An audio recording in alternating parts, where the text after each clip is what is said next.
Seu alô, do tamanho de um abraço não vai ser. O meu oi não vai representar um aperto de mão.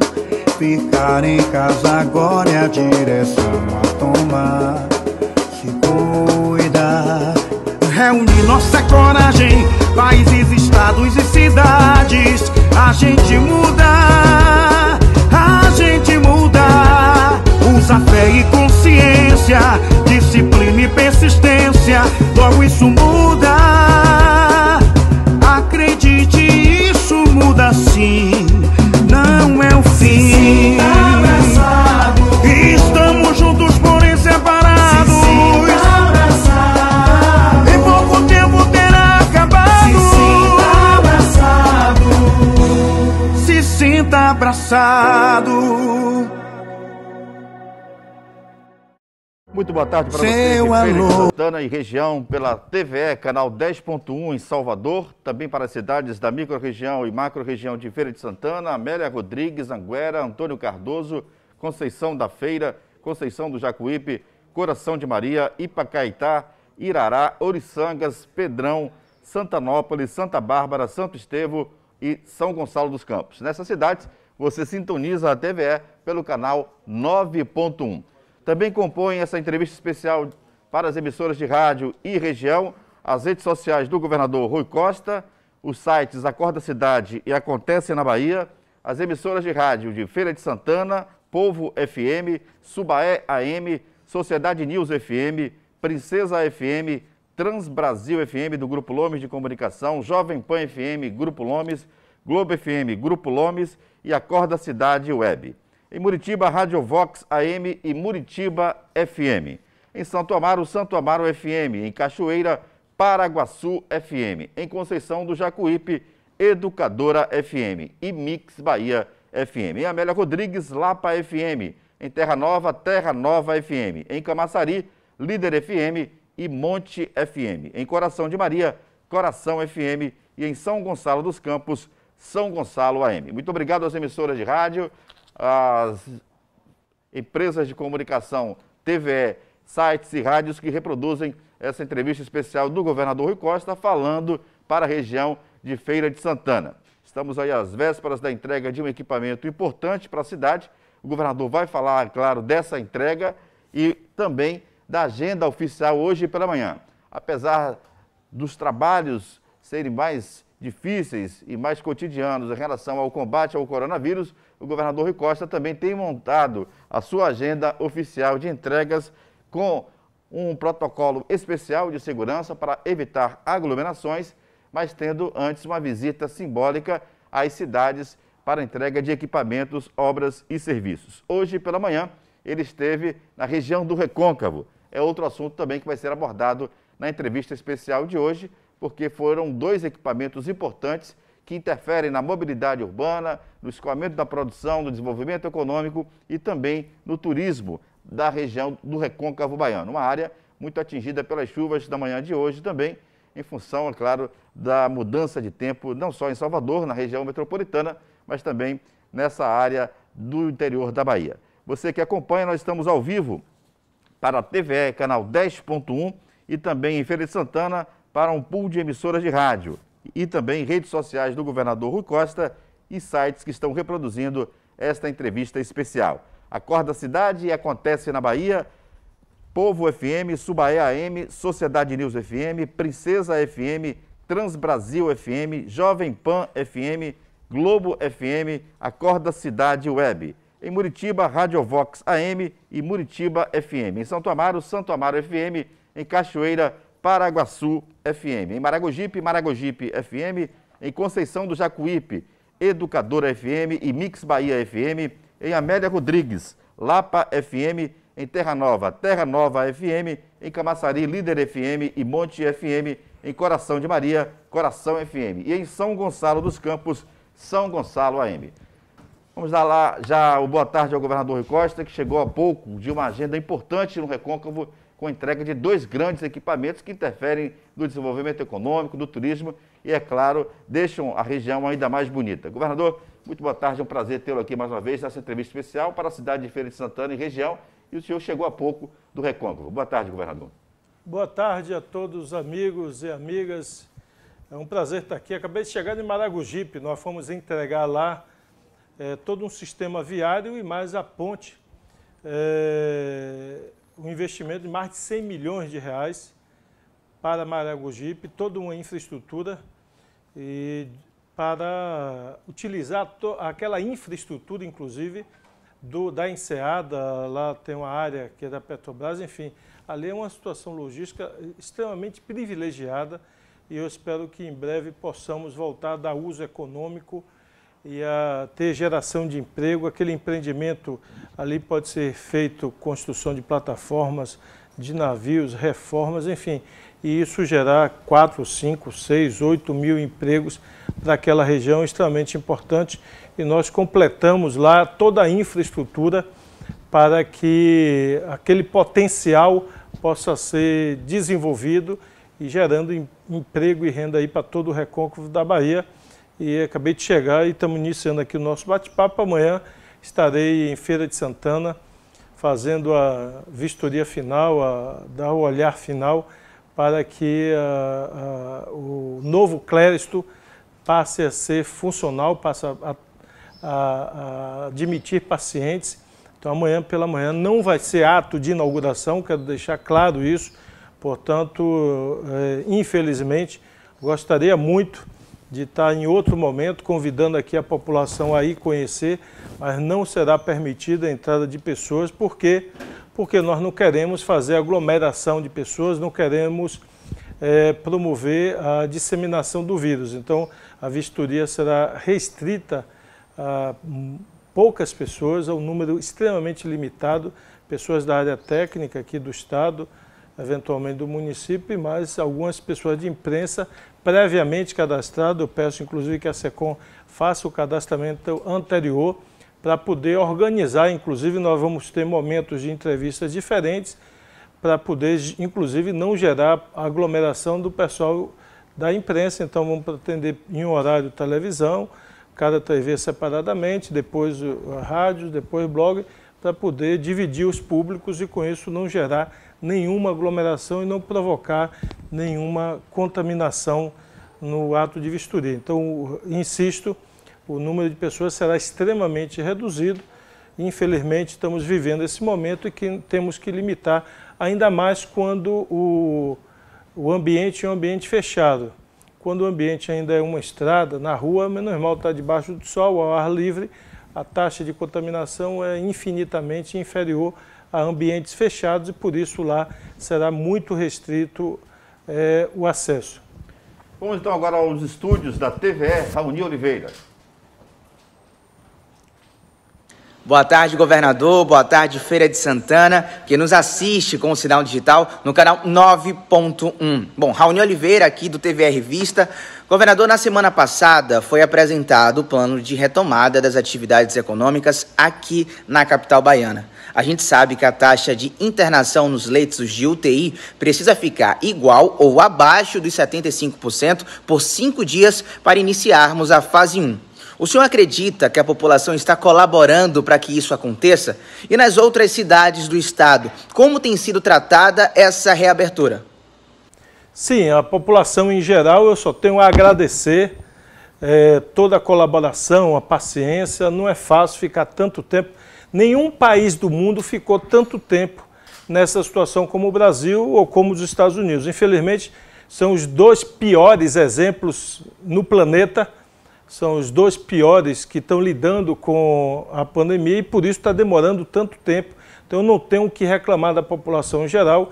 Infelizmente, nós não podemos dizer que é 100% das pessoas que agem corretamente. Infelizmente, nós temos casos, é isso que eu estou pedindo encarecidamente aos prefeitos, aos vereadores, aos vice-prefeitos, à imprensa, que nos ajude na conscientização, ou mesmo, e eu tenho reiterado isso aos prefeitos, que até use o recurso da denúncia criminal, porque uma pessoa que sabe que está positiva e sai para a rua para contaminar outras pessoas, está cometendo um crime. Isso é previsto na lei, em artigo penal, você, numa pandemia, num vírus contagioso, que você sabe que tem um vírus, você promover a infecção de outras pessoas. Então isso é crime, está previsto na lei e, portanto, nós chegamos até alguns extremos onde o juiz, graças a Deus, e eu parabenizo a Justiça, decretou prisão domiciliar para essas pessoas que não estavam obedecendo o isolamento de 14 dias e estavam saindo na rua para cometer crime, ou seja, contaminar outras pessoas. Então, se nós queremos rapidamente voltar à normalidade, temos que, o primeiro passo, a ação mais importante é garantir que as pessoas que estejam contaminadas não saiam de sua residência e, se possível, não contamine os seus parentes. Fique isolado em uma área da casa, se a casa assim permitir, o apartamento assim permitir, que não contamine os seus parentes, mas em hipótese nenhuma a pessoa saia de casa para não contaminar outras pessoas. Então não tenho que reclamar da população em geral, só tenho a agradecer. E eu acredito que essa semana nós alcançaremos no estado e também na capital esse percentual máximo de 75%. Acredito muito, porque, de um lado, nós estamos conseguindo, nessas reuniões seguidas com os prefeitos, reduzir o nível de crescimento, a gente já percebe nesses últimos 3 dias uma queda. E, segundo, nós estamos abrindo novos leitos. Aí no final de semana abrimos mais 10 leitos lá em Vitória da Conquista. Até sexta-feira próxima nós vamos abrir mais 10, ou seja, só nessa semana são 20 novos leitos em Vitória da Conquista. Vamos abrir em Salvador essa semana do estado mais 20 leitos. A prefeitura deve abrir mais 50 leitos na estrutura municipal. Então só em Salvador serão mais 70 leitos. E amanhã estaremos fazendo a entrega do novo Clériston Andrade, que são mais 40 leitos de UTI que serão entregues. Então, de um lado, a queda dos índices associada à instalação de novos leitos deve ter como resultado a queda dessa ocupação abaixo de 75%. Estamos trabalhando para isso. Eu estou muito confiante que até o sábado nós alcancemos essa média, tanto no estado como na capital. Vamos aos estúdios da Rádio Subaé de Feira de Santana, Sistema Nordeste de Comunicação, Walter Vieira.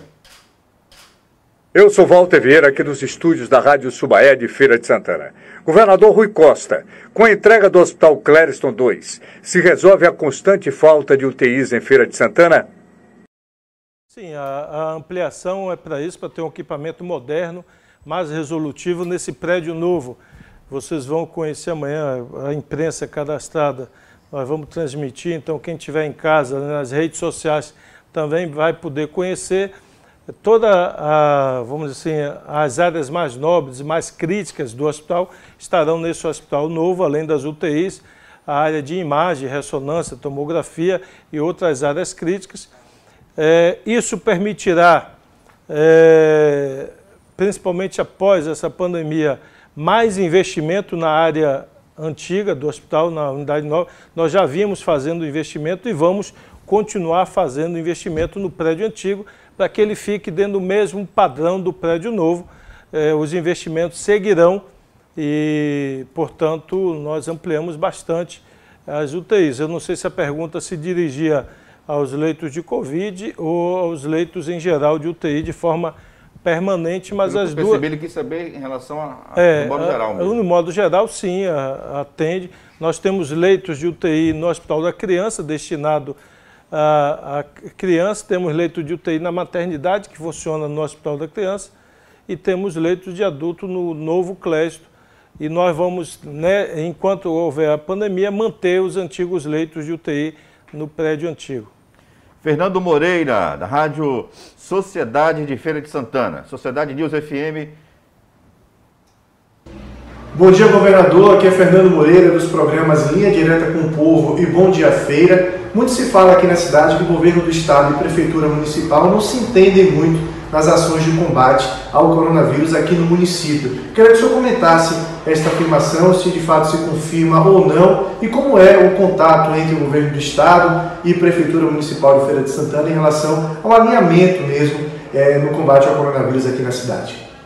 Fernando, eu acho que, como eu já disse aqui na entrevista, o Brasil talvez os dois piores exemplos para o mundo, em termos de como lidar com a pandemia, lidar com o vírus, os dois piores exemplos do mundo sejam o Brasil e Estados Unidos.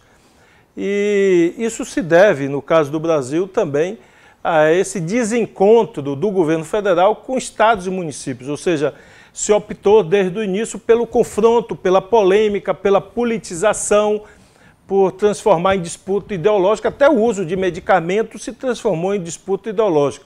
Isso prejudicou muito a pandemia. E aqui na Bahia nós buscamos de forma permanente não abrir qualquer polêmica com qualquer município. Mesmo em um ou outro caso, eu diria que em 99% dos casos nós tivemos sucesso no diálogo, no entendimento, no refinamento de ações, de estratégia.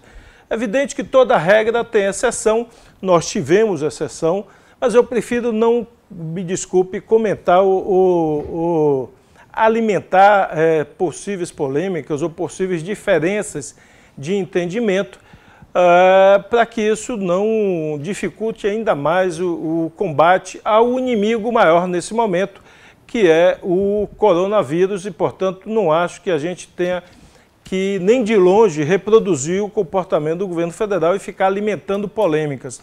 Então, eu tenho evitado, mesmo quando, em situações que não é o caso de Feira, em outro município, a liderança municipal, o gestor municipal, busca polemizar por alguma razão, que eu não sei qual é, eu pratico aquele ditado que vocês já devem ter ouvido, bastante: quando um não quer, dois não brigam. Então eu estou com esse comportamento desde o início da pandemia, ou seja, eu não quero polêmica com gestor nenhum, eu quero cuidar da saúde, cuidar da vida das pessoas, é isso que interessa. E quem quiser polêmica não me encontrará à disposição para alimentar as polêmicas.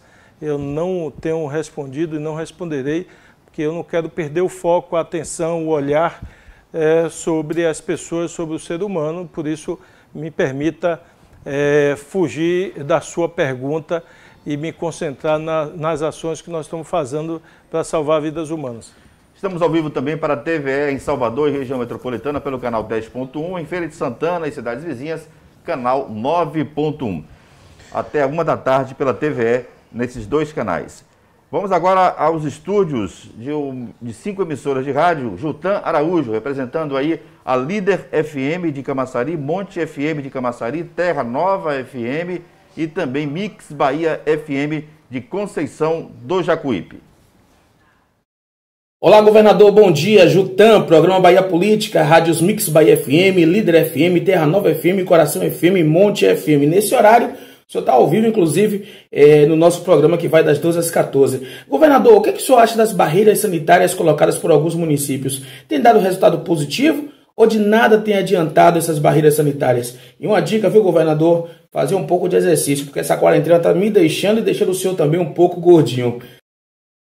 Não mudei o peso não, viu, Jutan? Eu tenho uma balança, aquelas de vidro, assim, no banheiro. Então, todos os dias, depois que acordo, antes de tomar café, é referência. Não dá para você se pesar um dia antes do almoço, antes do café, outro dia depois. Então, sempre depois que eu acordo, faço exercício físico. Antes de tomar café, eu me peso todos os dias e tenho mantido ali.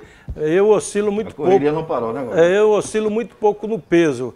Normalmente tomo um drink um dia anterior, aí sobe 1 quilinho, mas no outro dia eu já fecho a boca e já desço 1 quilinho. Então eu fico oscilando ali em torno de 94 quilos, que tem sido o meu peso.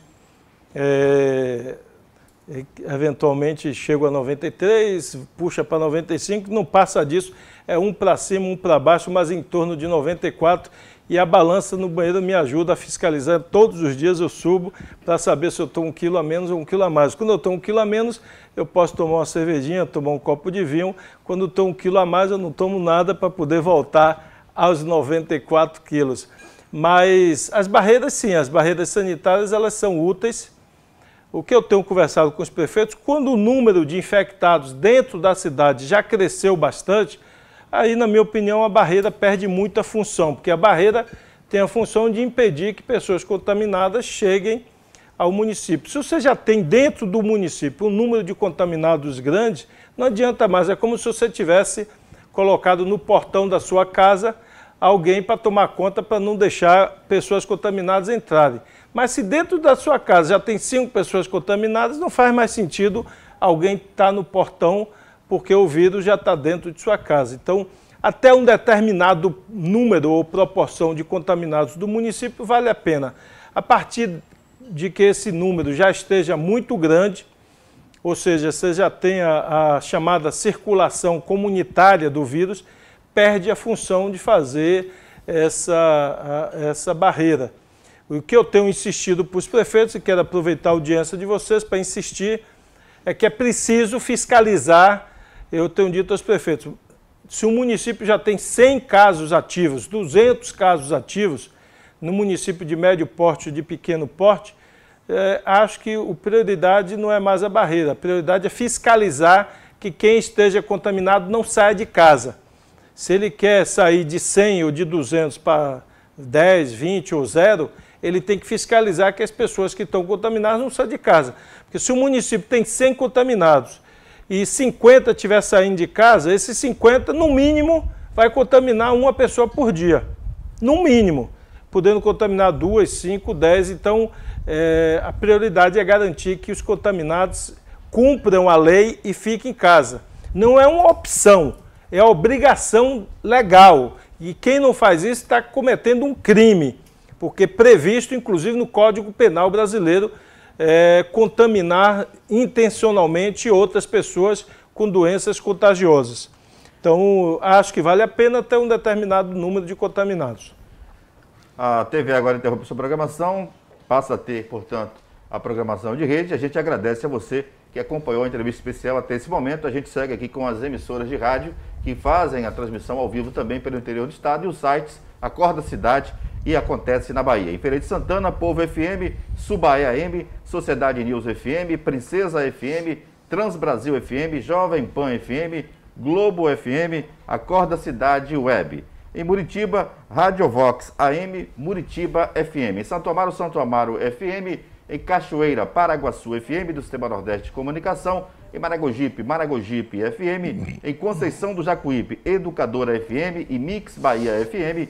Em Amélia Rodrigues, Lapa FM. Em Terra Nova FM. Em Camaçari, Líder FM e Monte FM. Em Coração de Maria, Coração FM. Em São Gonçalo dos Campos, São Gonçalo AM. Vamos aos estúdios agora da Rede de Rádio Comunicação, Princesa FM, Sociedade News FM, Jorge Bianchi.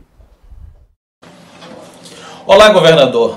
Eu gostaria de fazer uma pergunta ao senhor sobre a questão do uso da cloroquina.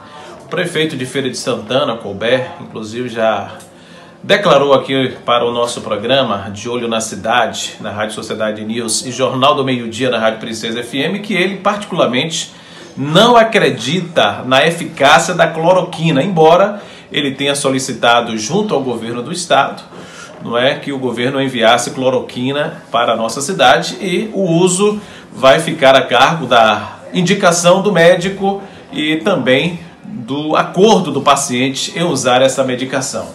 Eu gostaria que o senhor falasse, não é, quando é que essa medicação vai chegar aqui à Feira de Santana e o que é que o senhor pensa, não é, sobre a eficácia da cloroquina no tratamento para pacientes de Covid-19. Olha, Jorge, eu não tenho opinião nenhuma sobre cloroquina e não tenho opinião nenhuma sobre remédio. Sabe por quê? Porque eu não sou farmacêutico, eu não sou médico, eu não sou cientista. Acho um absurdo, um escândalo, os políticos agora transformarem medicamento em disputa político-partidária. Talvez o Brasil hoje seja o único lugar do mundo, do planeta, que se comete esse crime, esse absurdo de transformar o uso de medicamento em disputa ideológica partidária, onde você cria polêmica ou falsa polêmica sobre remédio. Talvez isso seja para esconder a ineficácia e a falta de vontade de adotar políticas públicas para salvar vidas humanas. Você promover uma série de polêmicas para o povo ir gastando tempo de ir participando dessas polêmicas e deixar de pensar ou de falar no que interessa, que são políticas públicas, ações concretas dos governantes para cuidar de gente. Então, Qual a obrigação de um governador, de um prefeito? E aí eu quero concordar aqui com o prefeito de Feira. A obrigação de um prefeito e de um governador é disponibilizar equipamentos, instalações e medicamentos para que quem estudou durante muitos anos e continua estudando medicina possa optar qual o tratamento adequado para cada pessoa. Tudo que eu leio sobre o assunto é que a ciência e a medicina no planeta, no mundo, ainda não tem consenso de quais são os remédios mais eficazes. A imprensa tem falado muito e organismos internacionais, a exemplo do organismo que regula o uso de medicamento nos Estados Unidos e em outros países, proibiram a aplicação desse medicamento para o tratamento de Covid, por entender que ele não tem comprovação de uso, de efeito benéfico, e, ao contrário, tem provocado efeitos colaterais e levado à morte algumas pessoas no mundo inteiro. Então, é o que eu tenho lido na imprensa, nos sites, nos jornais, mas eu não tenho uma opinião pessoal, porque eu não sou cientista, eu não sou médico, e eu tenho que ter responsabilidade no cargo que eu ocupo. Eu sou governador do estado, eleito com a generosidade do povo da Bahia, portanto, eu sou responsável pelo que eu digo. Então, para eu ser responsável, eu não posso emitir opinião sobre um medicamento, já que eu não estudo medicina, não estudei farmácia, não sou cientista, não sou pesquisador da área da saúde, portanto, seria uma aventura ou transformar em debate ideológico eu ser a favor ou ser contra o uso deste ou daquele remédio. Então, eu confesso, fico revoltado, indignado com essa polêmica que se estabeleceu no Brasil sobre o uso desse ou daquele remédio, tentando distrair a população com falsa polêmica. Quem tem que definir, eu não gostaria, não aceitaria que político, seja ele vereador, prefeito, governador, presidente da República, passasse remédio para meus filhos, para meu pai e para minha mãe, se ainda fosse vivo. Eu não gostaria e não aceitaria. Quem tem que indicar medicamentos é quem estudou para isso, quem estuda para isso.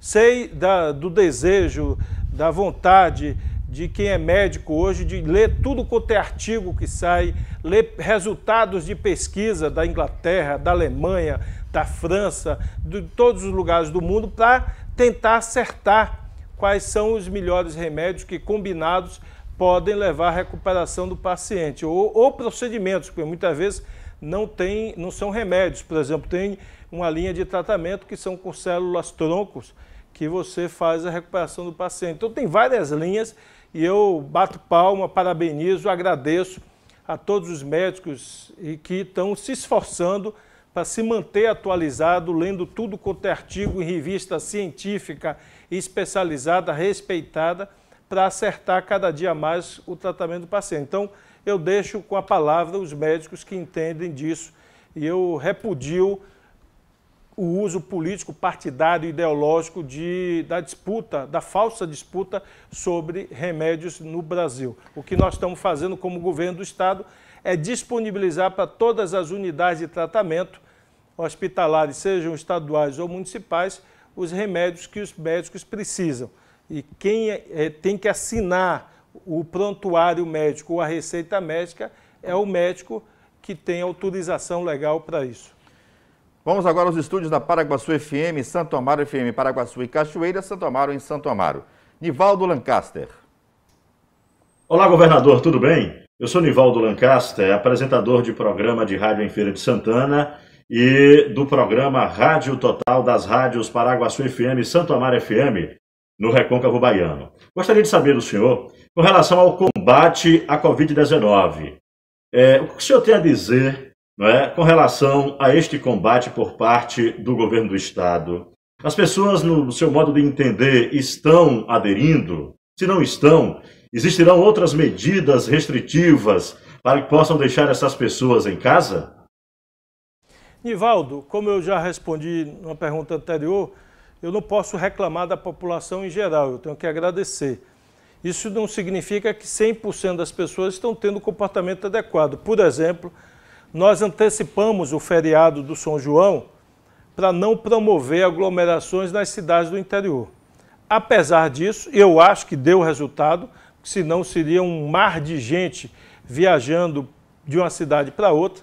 Restringiu, mas infelizmente nós temos que constatar e lamentar que depois das festas juninas houve um pico, uma subida. Nós vimos com a curva, eu tenho mostrado sempre o gráfico aqui, todos os dias às 18 horas na live que a gente faz no Instagram, no Face e no Twitter. Nós vimos com a taxa de crescimento desde o primeiro dia e nos últimos 30 dias baixa, e de repente, pós-junho, pós-festas juninas, nós tivemos uma subida rápida para um padrão de aceleração que nós não tivemos em nenhum momento desde o início da pandemia. Então eu fiz reuniões quarta, quinta e sexta passada com 100 prefeitos para tentar entender. Fizemos reunião pela internet, sempre dividindo grupos, 15 de manhã, 15 de tarde, então ao todo foram 100 prefeitos, e para tentar entender o que estava acontecendo com os 100 maiores municípios que estavam com taxa de contaminação. Ontem eu me reuni com mais de 16 municípios, portanto até agora, nos últimos 5, 6 dias eu me reuni com 116 prefeitos, e há, eu diria, quase que unanimidade dos prefeitos constatando que, infelizmente, as festas juninas foram responsáveis por esse pico de crescimento. Os prefeitos e prefeitas relatam que houveram aglomerações dentro das casas, dentro da cidade, e verdadeiras aglomerações enormes em sítios, em fazendas, em propriedades que as pessoas têm na zona rural, onde fizeram encontros com 50, 100, 200 pessoas, alguns contrataram sanfoneiro para ir para seu sítio, chamando os amigos, os parentes. E o relato é que, a partir dessas festas, as pessoas que compareceram a esses locais, muitas se contaminaram, e tinha município que tinha 10, tinha 20 contaminados ao longo de 3 meses, de repente pulou para 200, para 300 contaminados, e em 10 dias pós as festas, pulado para 200, 300, 400 contaminados em poucos dias, porque é assim que o vírus se comporta. Você juntou 200 pessoas, tinha ali 2, 3 contaminados, a depender de quanto essa pessoa que está contaminada de pólvora, né? Circulou, se ele saiu cumprimentando todo mundo, praticamente todo mundo vai sair contaminado, ou a grande maior parte vai ser contaminado. Foi o que aconteceu. Então, nós reiteramos o pedido para que as pessoas não façam essas aglomerações. Então, por exemplo, festa de aniversário de criança. Nessa pandemia, minhas 2 filhas fizeram aniversário, tanto Marina como Malu. E todo ano, como todo pai faz, toda mãe faz, chama os amiguinhos para poder fazer o aniversário, fazer o bolinho, os docinhos, tal, cantar parabéns, fazer as brincadeiras. Esse ano nós não fizemos. Meus 50 anos também eu não comemorei esse ano. Vai ficar para lá não. Nem de Marina, nem de Malu, nós não fizemos. No máximo, pegamos o Zap e fizemos ligação para as coleguinhas para cantar o parabéns, até para alguns familiares virtual. Meu irmão, por exemplo, foi aniversário do filho a semana passada, e ele, no grupo de Zap da família, botou todo mundo para poder cantar. Aí propôs que fizesse no Zoom, a gente ligou todo mundo na internet e foi cantar o parabéns virtual. Então, por quê? Porque não adianta juntar. Se um tiver contaminado, vai contaminar todo mundo. Então, a gente tem que se precaver nesse momento. Eu reitero esse pedido para que a gente mantenha esses cuidados. Eu espero que até sábado a gente consiga reduzir abaixo de 75% a ocupação dos leitos de UTI, tanto no estado como na capital e na maioria dos municípios. Nós temos algumas situações críticas. Nesses últimos dias, aquela região de Jiquié foi a situação mais crítica. Nós tivemos que transferir muitos pacientes, seja para Conquista, para Salvador, para outros lugares. Os leitos estiveram 100% ocupados. Nós vamos aumentar leitos em Jiquié também, mas essa solução de aumentando leitos não é a solução. E nenhum país do mundo conseguiu resolver esse problema aumentando o número de leitos, até porque você não tem equipamentos e não tem equipe, profissionais suficientes para aumentar indefinidamente o número de leitos. Vamos agora aos estúdios da Transbrasil FM de Feira de Santana, Dandara Barreto, do Grupo Lombe de Rádio. tarde, governador. Aqui quem fala é Dandara Barreto, da Rádio Transbrasil FM de Feira de Santana. O meu questionamento, na realidade, é um questionamento feito por alguns concursados da área de saúde que prestaram concurso pela CESAB no ano de 2008, né? 12 anos atrás, mas apenas 40% dos aprovados, segundo eles, foram chamados a trabalhar no estado. E eles questionam por que é que para trabalhar no Clériston Andrade 2, hospital que vai ser inaugurado amanhã pelo estado aqui em Feira de Santana, serão contratados pessoas através de empresas terceirizadas e por que não oportunizá-los, já que eles fizeram concurso e mostraram que estão aptos a trabalhar na área.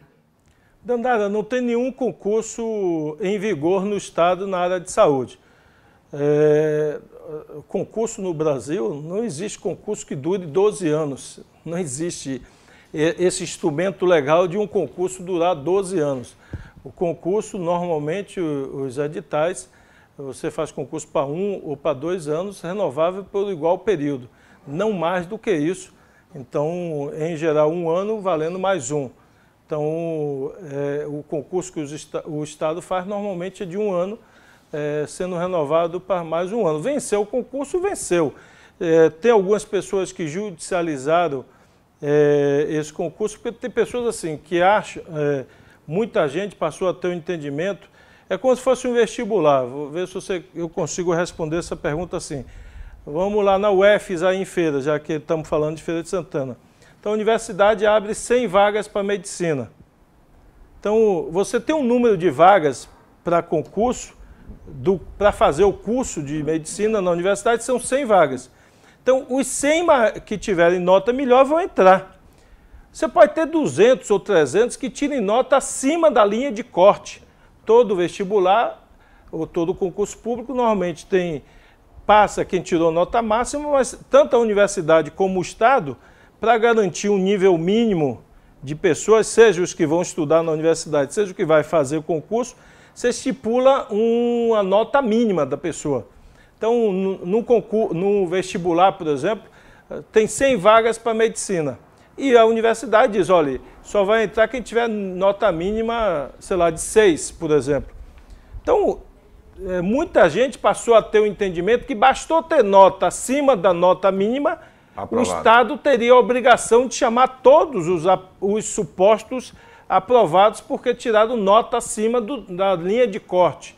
Isso não é verdade. Pela lei, e tem julgamentos sucessivos do STF, dizendo que o Estado se obriga a chamar apenas e exclusivamente apenas o número que o edital previa. Ou seja, você publica um edital dizendo tem 100 vagas, então o Estado se obriga a chamar aquelas 100 pessoas.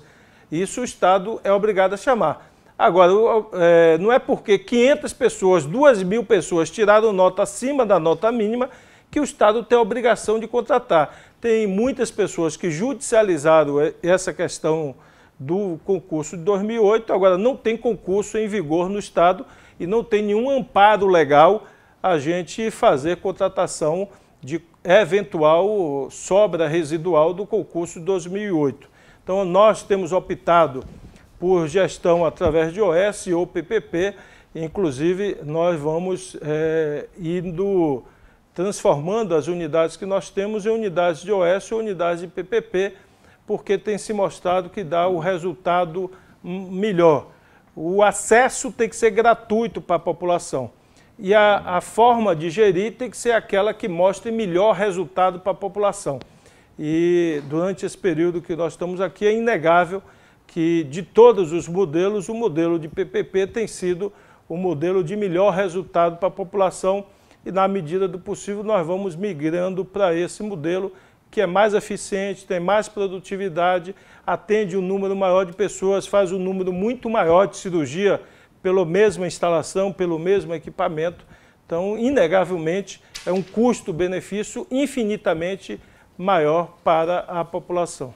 E é bom explicar também, governador, que quando se faz um concurso, o edital prevê exatamente em cima de uma linha orçamentária. E a validade tem a limitação da própria lei de responsabilidade fiscal, né? E a validade, porque um concurso, não existe lei no Brasil, concurso público, que diga que é 12 anos de validade um concurso. Vamos agora aos estúdios da São Gonçalo AM, em São Gonçalo dos Campos, Sandro Araújo. Governador, boa tarde. Sou Sandro Araújo, da Rádio São Gonçalo, programa Planeta Notícia. Primeiro, quero parabenizá-lo pelas ações que o Estado vem fazendo no combate à pandemia em nosso Estado e também perguntar sobre os transportes. O transporte intermunicipal está suspenso desde o início da pandemia e queremos saber se o Estado já tem um auxílio específico para os permissionários. Eles estão sem trabalhar desde o início e muitos não tiveram acesso ao auxílio federal. Não, nós não temos nada programado. As pessoas, ao meu entender, e ao marco legal que foi aprovado, deveriam e poderiam ter acesso, sim, ao auxílio feito pelo governo federal. Não há nenhuma restrição a isso, eles são trabalhadores, têm uma renda, ou deveriam ter uma renda. Nós fizemos ontem um benefício que não é uma renda extra, mas é uma renda indireta, é um adiamento de uma exigência, que é a prorrogação para setembro do ano que vem do IPVA de quem faz transporte escolar no estado da Bahia. Uma vez que não há previsão, as pessoas não conseguiram trabalhar esse ano praticamente, e não há previsão de quando elas conseguirão trabalhar. No caso do transporte de vans, que é a pergunta aqui, o transporte alternativo, a grande dificuldade é que o número de legalizados é muito restrito. Nós podemos pensar algo similar para quem está legalizado, porque nós não temos como saber quem de fato faz ou não faz. Se a pessoa não tem um registro legal, formal, da atividade, eu recebi muitas mensagens de pessoas: governador, eu faço transporte escolar, mas eu não tenho cadastro, no Detran não tenho cadastro em lugar nenhum. Eu digo, como é que o Estado pode saber, pode confirmar se a pessoa faz ou não transporte escolar? Não pode ser uma simples declaração para adiar o IPVA. Tem que ser... São exigências, equipamentos, né? São exigências que você tem da lei e que nós podemos fazer de acordo com quem tiver registro, cadastro. Então, no caso do transporte alternativo, podemos pensar algo similar para quem tem exclusivamente registro formal junto aos órgãos estaduais ou municipais. Dilton Coutinho, site Acorda Cidade, programa Acorda Cidade da Sociedade News FM de Feira de Santana. Dilton Coutinho, programa e site Acorda Cidade. Governador, o senhor está entregando 40 leitos do Clériston Andrade para o tratamento da Covid-19. Os 10 leitos existentes, o senhor pretende continuar? Ou seja, 40 mais 10, é isso? Isso, Dilton. Serão 50 leitos que passarão a funcionar em Feira de Santana e a partir de amanhã os existentes, mais os 40 que nós adicionaremos. Como eu disse antes, nós faremos, já estamos fazendo obras também na área antiga do Clériston Antigo. Estava previsto, com a inauguração do novo, ampliar bastante as obras, ou seja, pegando uma área maior para reformar. Nós queremos trazer para o mesmo padrão do prédio novo, mas essas obras serão adiadas o início até o fim da pandemia, já que nós vamos manter as áreas hoje ocupadas para tratamento de Covid, seja de UTI ou de enfermaria, serão mantidos, e só pós-pandemia que nós vamos fazer a intervenção no prédio antigo. Marconi Reis, Globo FM, Grupo Lomes de Rádio. Boa tarde, governador. Eu sou Marconi Reis, da Rádio Globo Feira de Santana. Qual é o impacto do novo Clériston Andrade 2 para a saúde de Feira de Santana e sua macro-região? O governo do estado tem anunciado que o Clériston Andrade 2 terá papel importante nos diagnósticos no pós-pandemia. Como o hospital funcionará nessa fase? A gestão municipal de Feira de Santana tem dito que aguarda o novo Clériston Andrade 2 para sanar a demanda dos leitos de atendimento por conta do novo coronavírus. Com a chegada dessa nova unidade, a população dessa macro-região pode ficar mais tranquila em relação ao atendimento contra o novo coronavírus? Olha, Marconi, não pode ficar tranquila, não.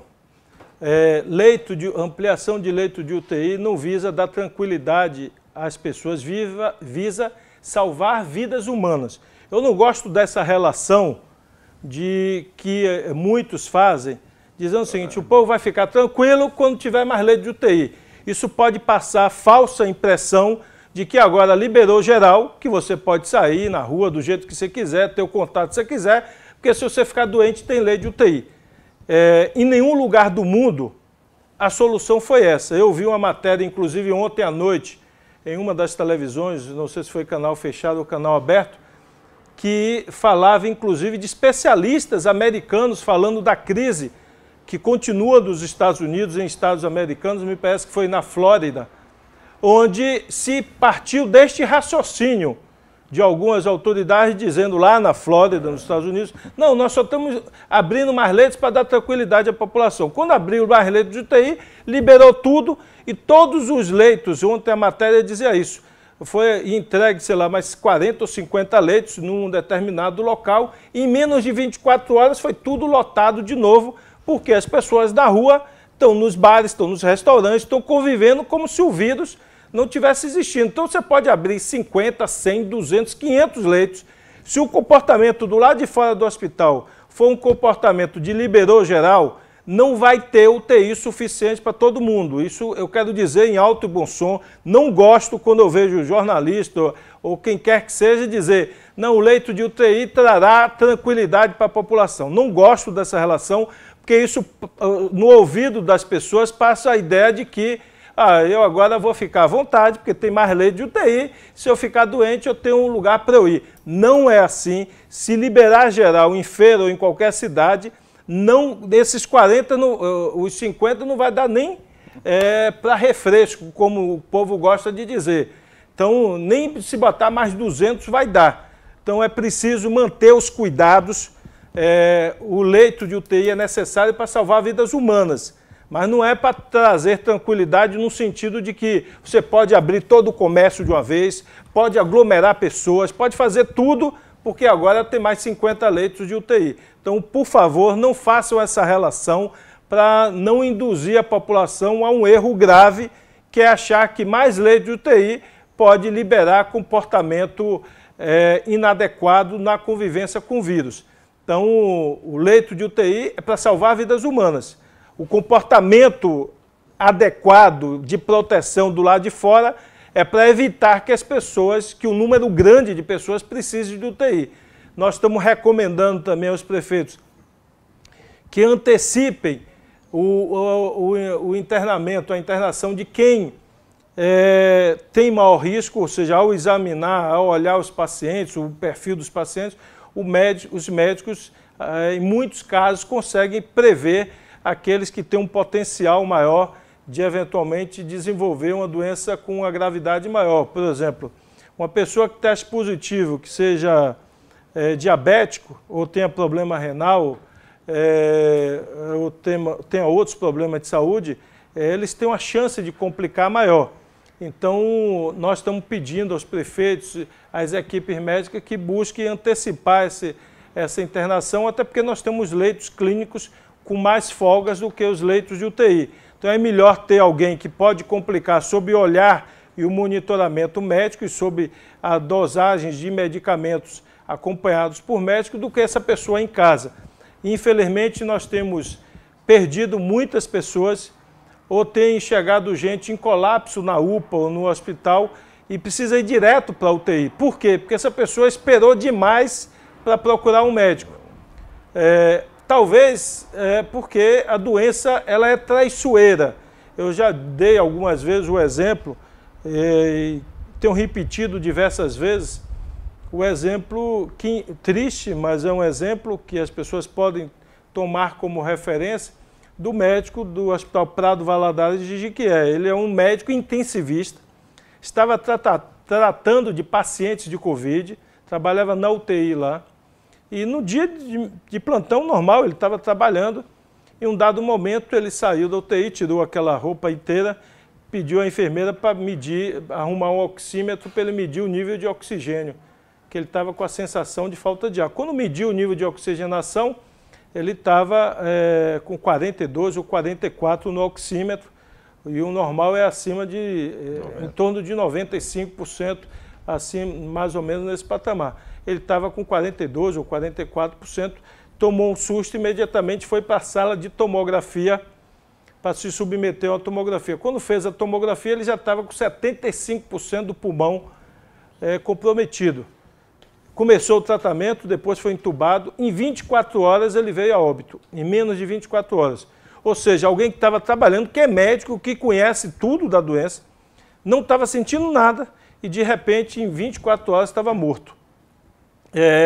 Então, essa doença é muito traiçoeira, por isso que nós temos pedido, inclusive, a pacientes que podem complicar, que os médicos internem antes para a gente monitorar esse paciente antes.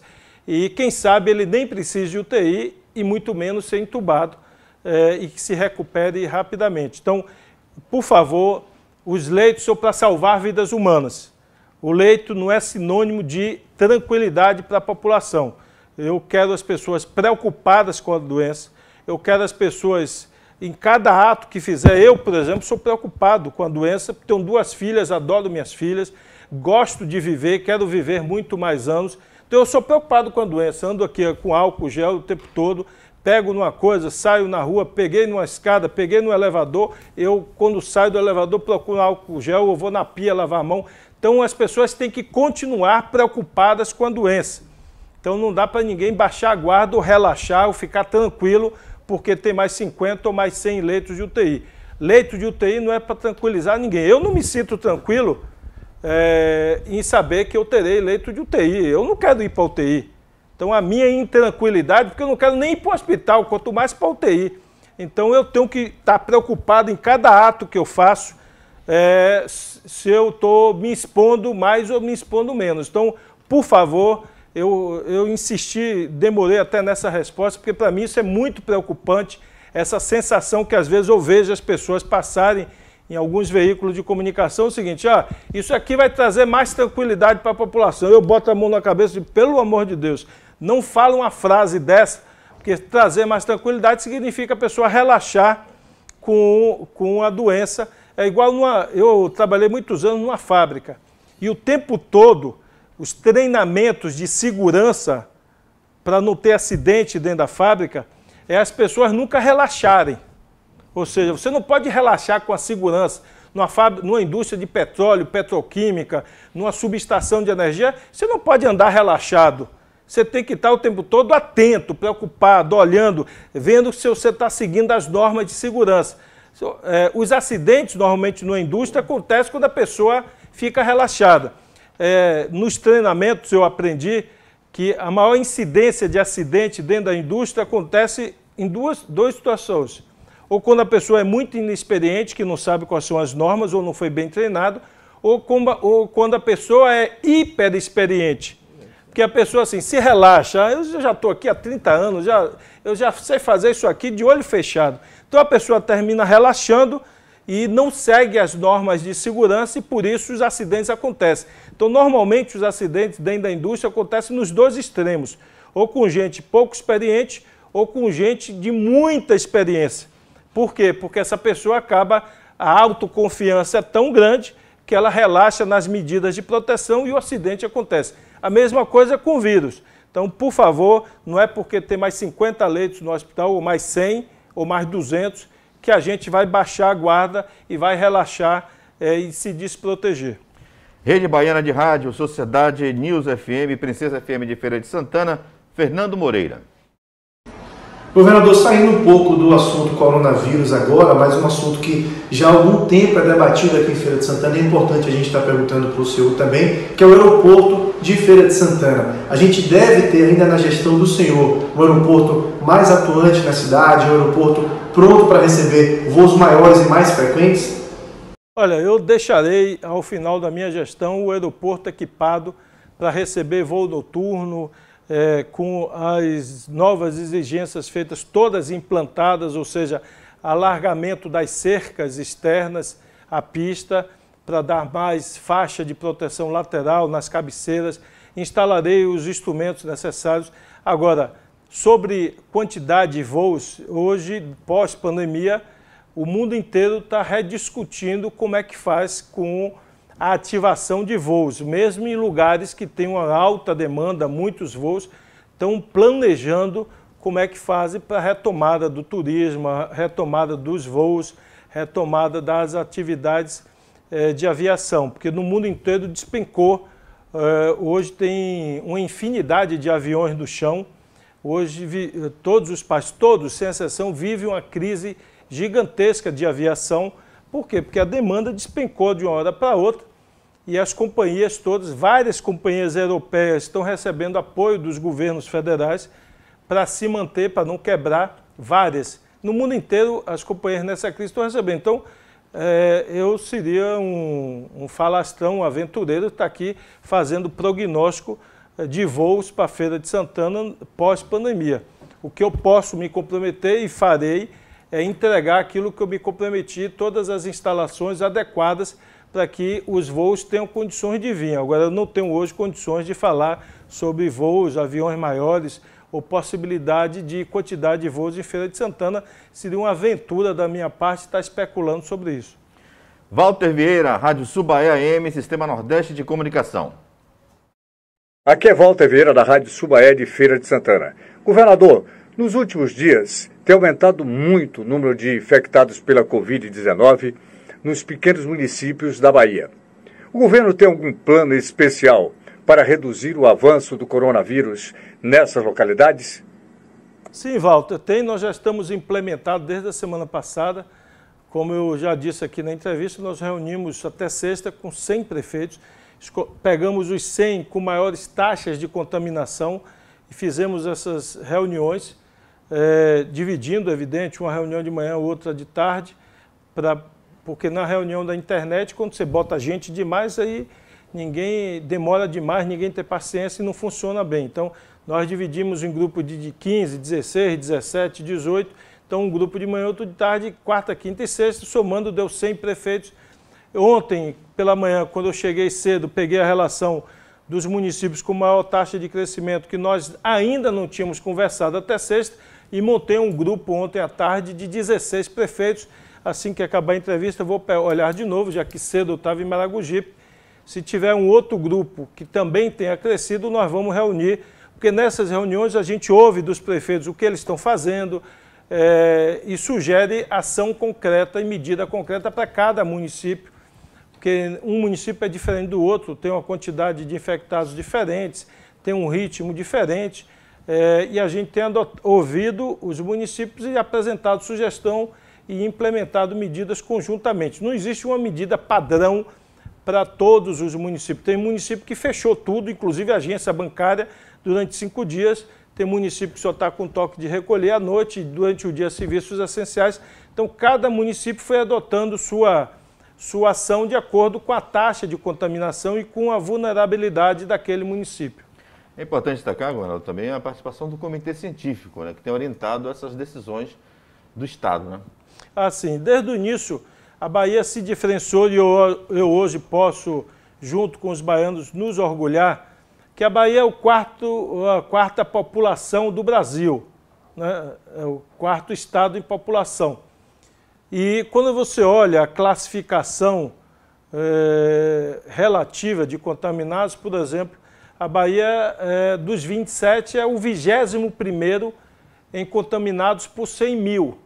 Quando você olha a taxa de óbitos, a Bahia é o 20º dos 27 em taxa de óbito. Então, comparando com outros estados, do ponto de vista relativo, evidente, com a taxa de 100 mil, que é o número que se usa, a Bahia está ali em 21º lugar, ou seja, está numa posição muito melhor do que a maioria dos estados, do que a média do país. Isso se deve a medidas que adotamos desde o início da pandemia. Jorge Bianchi, Sociedade News FM, Princesa FM de Feira de Santana. Olá, governador. O senhor já vem anunciando há algum tempo o pagamento de um benefício de R$ 500 para pacientes diagnosticados por coronavírus. Eu gostaria que o senhor explicasse um pouco mais como vai funcionar esse pagamento e quando é que ele efetivamente vai acontecer para Feira de Santana e região. Olha, ele já está acontecendo no estado inteiro. A implementação dele, o que é o programa, em primeiro lugar? Nós aprovamos uma lei na Assembleia e desde o início eu fiquei preocupado justamente em pessoas infectadas não saíssem à rua. Então eu disse, olha, pessoas que eventualmente são assintomáticas ou têm um sintoma leve, isso pode trazer uma falsa autoconfiança e a pessoa sair para a rua. Então nós aprovamos uma lei que oferece à pessoa R$500 e mais 2 cestas básicas para ele ficar 14 dias internado num ambiente com toda a infraestrutura, com ar-condicionado, leitos normais, acompanhado de médicos, de enfermeiras. Não é um hospital, é uma unidade de acolhimento com acompanhamento, supervisão médica e de saúde, oxímetro, ou seja, medidor de pressão, ou seja, as pessoas são acompanhadas. Ele fica lá 14 dias, recebe R$500 e sua família ainda recebe mais 2 cestas básicas. Então esse programa está autorizado para o estado inteiro. Nós temos implantado ele em parceria com o município de cada cidade. Então, em Salvador, nós nunca conseguimos a lotação máxima, sempre teve vaga disponível desde o início. Infelizmente, nós não conseguimos levar tantas pessoas como gostaríamos. E em outros municípios, a divisão de tarefa, a gente faz assim, o Estado assume o custo da cesta básica e dos R$500 e o município ajuda no local que as pessoas vão ficar. Conseguimos fazer isso em alguns lugares, em outros lugares não andou a instalação. Então, a instalação normalmente fica a cargo do município. Governador, para finalizar, o César Andrade, da Maragogipe FM, disse que esteve agora pela manhã com o senhor, entregando aí a ponte enseada Salina das Margaridas. Ele pergunta e gostaria de saber se existe algum prazo de liberação do transporte intermunicipal para essa região, provavelmente para outras regiões também. Olha, o transporte, nós não tem previsão no momento. Nós adotamos um padrão que, para pensar em abertura gradual e lenta das atividades, a nossa indicação é que isso aconteça quando os leitos estiverem pelo menos 5 dias abaixo de 75% de ocupação. Aí a gente pode começar a planejar a liberação das atividades. Sobre o transporte, essa não será uma das primeiras medidas a serem adotadas. Por quê? Porque um transporte feito por longo período de pessoa, por uma longa distância, você vai levar à aceleração da contaminação em municípios que têm baixa contaminação. Então, tem município na Bahia que até hoje não teve um caso de coronavírus, até hoje. Tem município que tiveram 10 casos, mas já tem 30 dias que não tem mais caso, ou que já tem 20 dias que não tem mais caso. Então, são municípios que estão se recuperando. Se você leva ônibus, com certeza, basta um chegar ali contaminado. Primeiro, todo mundo que desembarcar, que viajou com aquela pessoa, se o ônibus for com o ar-condicionado ligado, a maior probabilidade das pessoas se contaminarem. Então, a gente desembarcaria em um município 40, ou 20 ou 10 contaminados de uma vez só. Então, essa não será o serviço liberado imediatamente. O que, eventualmente, a gente pode ir verificando, quando a taxa de ocupação baixar de 75%, se entre duas cidades, as duas estão com contaminação e estão com taxas semelhantes, você, eventualmente, pode liberar de uma para outra o transporte. Por exemplo, Salvador Feira. Se as duas estiverem no momento, lá na frente, com taxas de contaminação semelhantes, não muda muita coisa você ter ou não ter transporte de Salvador para Feira. A gente pode liberar, eventualmente, Salvador Feira. Vou dar outro exemplo, Ilhéus e Itabuna. Se as duas, em algum momento, tiverem taxa de contaminação semelhante, não muda nada você liberar o transporte de uma cidade para outra. Agora, se uma está lá embaixo e a outra está lá em cima, você está ajudando a recontaminar aqueles que estão com baixa contaminação. Então, nós vamos tratar disso caso a caso, olhando a realidade. Nesse momento, isso não será feito pela taxa de ocupação de leitos. Se tudo acontecer como a gente espera, que essa semana a gente rebaixe abaixo de 75%, aí sim nós vamos começar o planejamento da reabertura gradual e lenta das atividades, que incluirá no futuro o transporte intermunicipal, que pode inicialmente, como eu disse, entre duas cidades que tenham taxa de contaminação semelhante, a gente pode eventualmente liberar o fluxo entre elas, ou 2 cidades que não tenham contaminação. Cidades que não têm contaminados hoje, está liberado para ter transporte entre uma e outra. Então, se tem a cidade A e a cidade B, nenhuma das duas tem contaminado, hoje já está liberado esse transporte. O que não está liberado é quando uma das duas tem contaminado e a outra não tem, porque a gente não quer contaminar a outra cidade. Para finalizar, agradecendo aqui aos veículos que participaram da entrevista especial com o governador Rui Costa, a TVE em Salvador, em região metropolitana, canal 10.1, em Feira de Santana e cidades vizinhas, 9.1. As redes sociais e sites Acorda Cidade e Acontece na Bahia, as rádios de Feira de Santana, Povo FM, Subaé AM, Sociedade News, Princesa FM, Transbrasil FM, Jovem Pan FM, Globo FM e Acorda Cidade Web. Em Muritiba, Radiovox AM, Muritiba FM. Em Santo Amaro, Santo Amaro FM. Em Cachoeira, Paraguaçu FM. Em Maragogipe, Maragogipe FM. Em Conceição do Jacuípe, Educadora FM e Mix Bahia FM. Em Amélia Rodrigues, Lapa FM. Em Terra Nova FM. Em Camaçari, Líder FM e Monte FM. Em Coração de Maria, Coração FM. Em São Gonçalo dos Campos, a São Gonçalo AM. A você, muito obrigado. Governador, reservar aí esse espaço para o senhor deixar uma mensagem para a Feira de Santana e região. Amanhã o senhor entrega um importante equipamento e também para todos os baianos que estão atravessando essa luta pela vida, a luta contra a Covid-19. Um abraço e até uma próxima oportunidade. Um abraço a todo o povo de Feira. Amanhã estaremos aí. Infelizmente, não é do jeito que nós gostaríamos. Eu gostaria de ter uma multidão lá amanhã no Clésto, muita gente. Como hoje em Maragogipe, gostaria que ali tivesse uma multidão participando, mas infelizmente nós não podemos e não vamos promover a aglomeração. Fica aqui o meu pedido para você: se cuida de sua família. Se vai sair na rua, use máscara. A máscara tem que proteger o nariz e a boca, não tirem em situação nenhuma. Mantenha uma distância mínima para a pessoa que esteja próxima de você, em qualquer atividade que você esteja fazendo. E, pelo amor de Deus, nos ajude a manter em casa quem estiver contaminado. Se você sabe de um vizinho, você tem certeza que ele está positivado, está contaminado e está vendo ele ir para a rua, por favor, ajude a saúde pública, ajude a salvar vidas humanas, avise que o seu vizinho está cometendo um crime para a autoridade municipal, para a autoridade policial ou para o juiz, para o promotor da cidade. Nós não podemos ser cúmplices de crimes que estejam acontecendo, de pessoas que tenham deliberadamente saindo na rua para contaminar os outros. Não é uma opção. Quem está contaminado não tem a opção de ficar em casa. Tem a obrigação legal de ficar em casa e por isso, inclusive, nós fizemos programas sociais, como aqui já dissemos, até remunerando a pessoa se ela se dispor a ficar em um alojamento para poder ela guardar segurança e ter o mínimo de valor para dar à sua família nesse período que ela vai estar sem atividade econômica.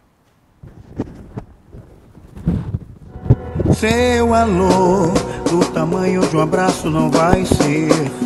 O meu oi não vai representar um aperto de mão. Ficar em casa agora é a direção a tomar. Se cuidar, reunir nossa coragem, países, estados e cidades. A gente muda, a gente muda. Usa fé e consciência, disciplina e persistência, logo isso muda. Acredite, isso muda sim, não é o fim. Estamos juntos, porém separados. Em pouco tempo terá acabado. Se sinta abraçado.